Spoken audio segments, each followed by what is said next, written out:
तो क्या उत्तर प्रदेश के बहराइच में भी बुलडोजर की कार्रवाई होगी? क्योंकि मृतक रामगोपाल मिश्रा के परिवारजन पहले दिन से यह मांग कर रहे हैं कि उत्तर प्रदेश के अलग अलग जिलों में जैसे अपराधियों के घरों पर बुलडोजर चला है, तो क्या बहराइच में भी इसी तरह का बुलडोजर उत्तर प्रदेश के मुख्यमंत्री चलाएंगे? इस बात के बाद यह बहस छिड़ गई है और इसी बात को समझने के लिए हम ग्राउंड जीरो पर मौजूद है। वहां उस इलाके, उस मार्केट में जो बहराइच का, महाराजगंज का वो बाजार है जहां पर हिंसा हुई थी, और इसी पूरे बाजार में दोनों तरफ आप देखेंगे, जिस सड़क पर मैं खड़ा हूं, यह सड़क पीडब्ल्यूडी यानी लोक निर्माण विभाग के अंतर्गत आती है, और इस सड़क के दोनों तरफ इस तरह की दुकानें आपको नजर आएंगी जहां पर पुलिस बलों को इस वक्त तैनात किया गया है। ये वो घर है जहां से हिंसा की शुरुआत हुई थी, लेकिन आपको बता दें कि ये पीडब्ल्यूडी की सड़क है और पहले से इस रोड का चौड़ीकरण प्रस्तावित है। ऐसे में सड़क के दोनों तरफ जो अतिक्रमण के श्रेणी में आएगा, उन तमाम घर, मकान और दुकानों को तोड़ा जाना है। इसकी कार्रवाई 1 साल पहले शुरू की गई थी और आपको बता दें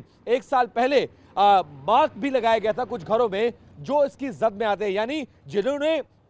सड़क को अतिक्रमण करके अपना घर बनाया है। इस तरह के लाल निशान 1 साल पहले पीडब्ल्यूडी ने इस तरह के घरों पर लगाया था। सिर्फ यहां नहीं, यानी जो हिंसा वाला घर है जहां से शुरुआत हुई, उसके सामने के घर में, इसके अलावा देखेंगे इसके बगल के भी घर में इसी तरह के लाल निशान लगाए गए हैं और आगे भी 2-3 घरों पर लाल निशान लगाए गए हैं। और ये इस बात का परिचायक है कि इंक्रोचमेंट यहां पर हुआ था और इंक्रोचमेंट की कार्रवाई के तहत ये पूरा इलाका मार्क किया गया था और यहां पर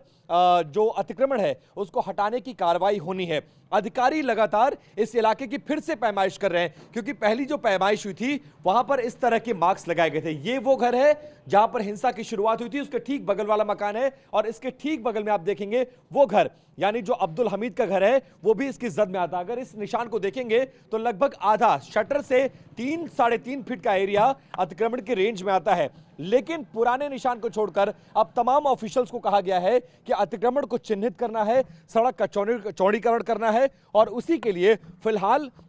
ये बताया गया है कि कल से लेकर आज तमाम अधिकारी, जिसमें अलग अलग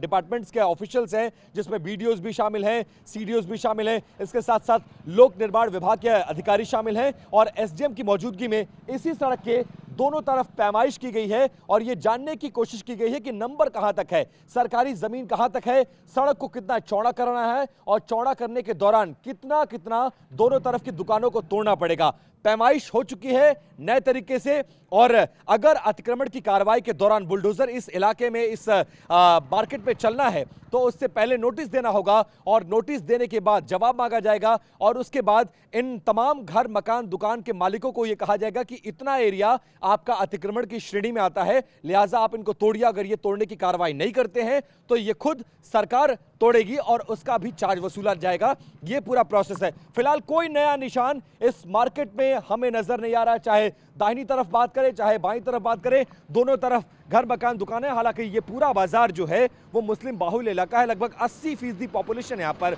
मुस्लिम आबादी है और 20% ये इस तरह के घर आप जब देखेंगे ये हिंदू बाहुल्य इलाका है। तो 80 और 20 का रेशियो लगभग यहाँ पर है और दोनों तरफ जो मकान, दुकान बने हैं उन सभी के मालिकों को नए तरीके से नोटिस दिया जाएगा। जो नई पैमाइश हो रही है उसके मार्क किया जाएगा और उसके आधार पर जवाब मिलने के बाद जब सड़क के चौड़ीकरण का काम शुरू होगा तो ये तमाम घर, मकान, दुकान जो लोक निर्माण विभाग के